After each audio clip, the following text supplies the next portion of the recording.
Good day. I am Stephanie Harson, NEA-T Topeka president and a special education teacher. We are happy to share with you the proposed changes to the 2019-2020 professional agreement.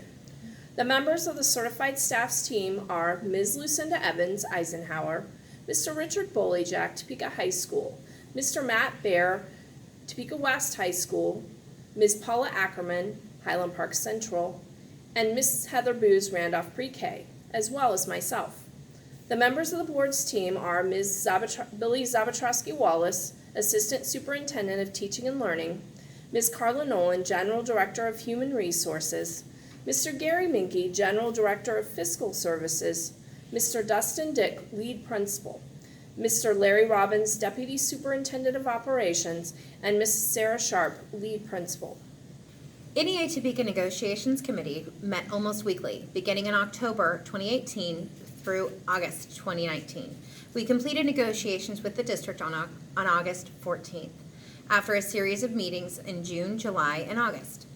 It was the goal of our team to bring you the best package possible. The Negotiations Act legally limits the number of items discussed, but both of these factors determine the length of the list of items addressed.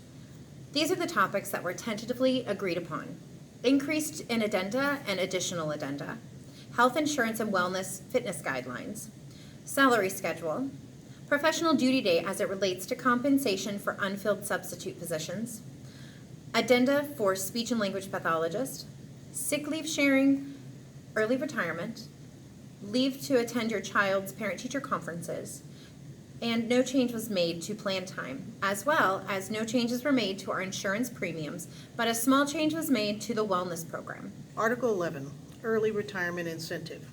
Keeping in line with the Carolyn Seals case from the 2018-2019 school year, employees that were employed before October 1st, 2002 and have retained employment since that time are eligible for the Early Retirement Incentive.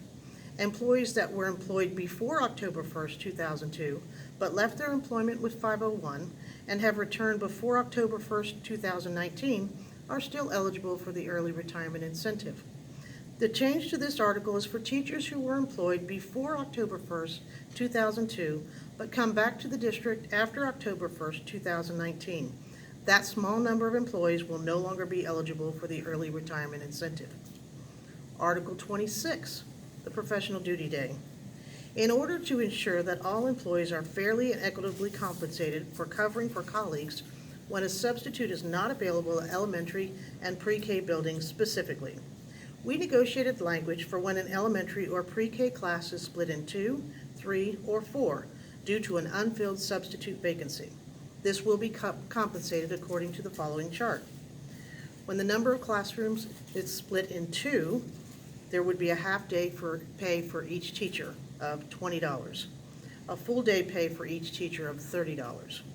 When a classroom that requires a substitute is split into 3 different classrooms, the half-day pay for a teacher will be $13.33, and full-day pay for each teacher, $20. And when a classroom where a substitute is not available is split into 4 different classrooms, the half-day pay for each teacher will be $10, full-day pay for each teacher will be $15. Additionally, we negotiated language to address situations where staff need time off to attend their child's parent-teacher conference during 501's conference days. Article 33, Additional Pay for Special Education Professional Employees. Includes new and existing speech-language pathologists who will receive an increase of $3,000 over the current addendum for a total of $6,000 in additional compensation. Article 36, Addenda. The percentage of each addenda will be based upon the new teacher salary of $43,500. Additional addenda were also added for the middle school head coach and assistant coach in soccer, signature school music coordinator, and signature school performing arts coordinator. Article 43, Sick leave and disability benefits. The change to Article 43 falls under the subheading of sick leave, item B.1. The following changes were made. An employee who wishes to donate sick days to another employee can now donate up to 5 days. An employee could also donate an additional 5 days as long as they maintain a balance of 10 days. Next is insurance.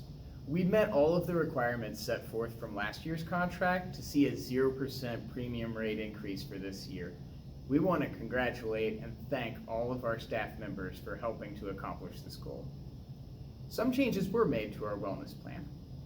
Employees still need to complete the health risk assessment by September 30th in order to avoid a $95.80 per month penalty. Biometric screenings will still be provided to covered employees at no cost. However, these screenings are now optional. They are not required as part of our health or part of our wellness program. Now, this is not a change, but as a reminder, NEA Topeka has agreed as part of last year's 2-year agreement with Blue Cross and Blue Shield to establish a tobacco policy effective October 1st, 2020, which must include a premium differential for tobacco users and non-users. The details of this policy will be determined by the Insurance Compliance Committee, which will consist of 5 NEA Topeka members and 5 members from the district. This will be submitted for consideration by the end of this year and will be a subject of the 2020-2021 contract negotiations. Salary package was one of the final things negotiated, and we feel a sense of accomplishment as we're all proud of what we were able to achieve. $2,000 will be added to the base salary. Step and column movement will be provided for those who are eligible. Certified employees currently off the schedule and those on Step Z will receive a $2,000 increase on their salary. We are excited that we have continued to have the highest starting salary in the county. This salary package amounts to over $3 million. Longevity bonuses will continue to be distributed to those who are eligible in an effort to reward loyal service to the district. The district was able to negotiate no increase in health insurance premium for all 3 plans for the 2019-2020 school year. Again, we thank all the staff of Topeka Public Schools for their continued efforts to improve their overall health and minimize costs by using urgent care and their primary doctor when possible and utilizing generic prescriptions. We thank NEA Topeka for working with Blue Cross and Blue Shield throughout the year to ask for ways to control costs. Finally, we appreciate the cost negotiations of Larry Robbins, who negotiated a 0% increase this year. We felt it was important to continue to offer the highest starting salary in Shawnee County for our certified employees. The consensus of the certified staff's team is that this is a good contract. Voting will be held August 27th to September 9th at your building. The association representatives in each building will determine the specific dates for voting within that window. Your association representatives will hold a building level meeting prior to the voting. It is an expectation that all members of the bargaining unit cast a vote. Ballots will be counted after 5 p.m. on September 10th. After the ballots are counted, the association representatives will be notified of the results and will share them with you. The school board will also vote. If ratified, the salary increase will appear on your second paycheck in October at the latest.